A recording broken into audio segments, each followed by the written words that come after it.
قل يحييها الذي أنشأها أول مرة.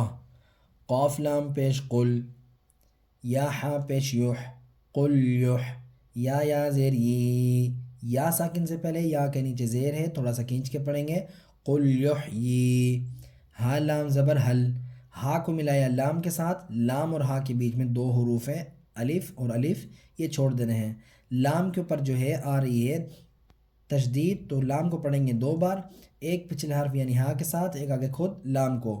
حل، ذالیا مد زیر زی. یا کے اوپر آپ لوگ یہ دیکھیں یاری مد چھوٹی، ہم نے کیا کرنا ہے ادھر تین الف کے برابر کھینچ کے پڑھیں گے ادھر اس کو.